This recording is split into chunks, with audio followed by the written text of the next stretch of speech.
সভাপতিত্ব করছেন ডাক্তার ফজিয়া মুসলিম, বাংলাদেশ মহিলা পরিষদের সভাপতি। উনি সঞ্চালনা করবেন, বলে দিবেন আপনাদেরকে সমস্ত আমাদের কর্মসূচিটাই বলে দিবেন। হ্যাঁ, বলে দেবেন।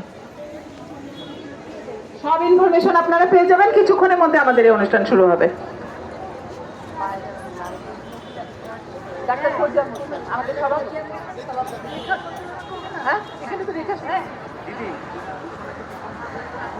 ঘোষণা দিতে থাকেন। হ্যাঁ, সবাইকে দিলে হবে না, 2-4 জন দিলাই একটা করে আপা জাতীয় সঙ্গীতের এরা তো আসে না।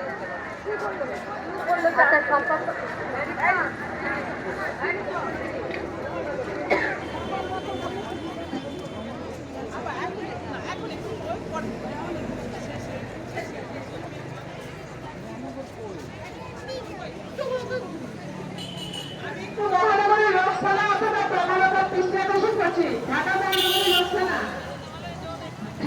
আপনাদের জাতীয় সঙ্গীতের প্রবণতা কোথায়?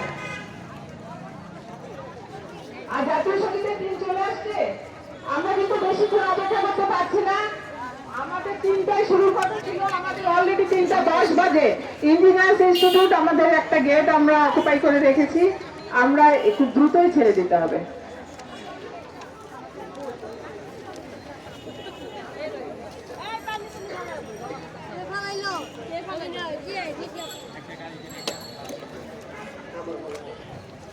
বাংলাদেশ মহিলা পরিষদ আয়োজিত নারী গৃহকর্মীদের জন্য নিরাপদ কর্মক্ষেত্র নিশ্চিত করতে হবে। উপলক্ষে আয়োজিত এই সমাবেশ আমরা অনুষ্ঠিত করছি। নারী নির্যাতন প্রতিরোধ কক্ষ 2024-এর পর্যন্ত আমাদের সঙ্গে এখানে একত্রিত হয়েছেন গার্লস গাইড, এসেছেন আমাদের টঙ্গী জেলা শাখার বোনেরা, আমাদের এই মিছিলে যোগ দিয়েছেন সাভার জেলা শাখা, নারায়ণগঞ্জ জেলা শাখা, বেলাব জেলা শাখা, আছেন ঢাকা